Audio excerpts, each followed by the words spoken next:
Quando você tem o preço do ativo subindo ou descendo, do gráfico semanal, quando você vai para o gráfico diário, você vai encontrar isso aqui, ó, pequenas impulsões, retrações, impulsões, retrações. Pode identificar que nessa grande retração no gráfico semanal, você vai encontrar mais fractais e logo depois tem uma grande impulsão novamente. Quando você trabalha do gráfico diário para o gráfico de 4 horas, você vai encontrar essa estrutura aqui. Nesse pullback, o pullback ele tem uma afunilação do preço, ou seja, tem uma região de descanso muito maior.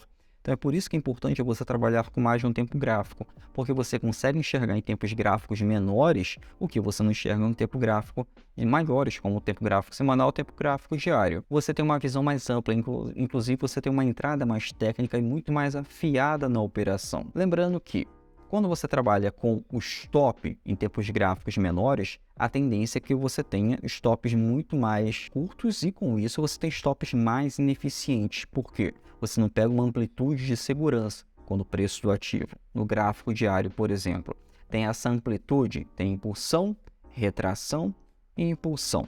Porém, no gráfico de 4 horas você tem esses movimentos aqui, ó, movimento mais errático. Você não tem um stop tão técnico como no gráfico diário.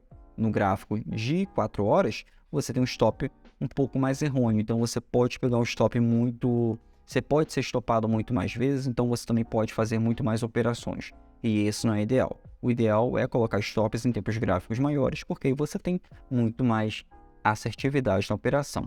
Lógico que, quando você trabalha com um tempo gráfico maior, para colocar o stop, você tem um stop maior na operação. Então, com isso, se tiver um stop maior, você pode diminuir o valor financeiro a ser negociado para que você fique muito mais confortável para entrar nessa operação. Mas aproveitando a tendência do preço do ativo, no tempo gráfico, por exemplo, o tempo gráfico semanal, você vai encontrar esse movimento. Quando você parte para o tempo gráfico diário, você pode encontrar esses movimentos aqui, esses fractais dentro do pullback.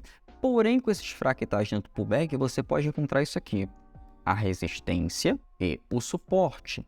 E com isso, você vai procurar aquele principal movimento que eu falei no início do vídeo, que é impulsão, retração e a impulsão. Quando você tem um rompimento de uma resistência e tem logo depois a confirmação dessa resistência, transformando num suporte, você tem um pullback que testa aquele último movimento para ter uma nova impulsão, você tem um novo sinal de entrada, uma confirmação para a entrada. Você pode operar comprado exatamente aqui, ou você pode entrar comprado no rompimento. Então, quando você trabalha com fractais, com tempos menores, procurando esses fractais, você tem uma operação muito mais afiada, você tem uma entrada mais afiada na operação. Você trabalha com um stop menor, pode se tornar mais errático ou não, mas você opera também de forma mais assertiva e tem uma leitura do gráfico muito melhor.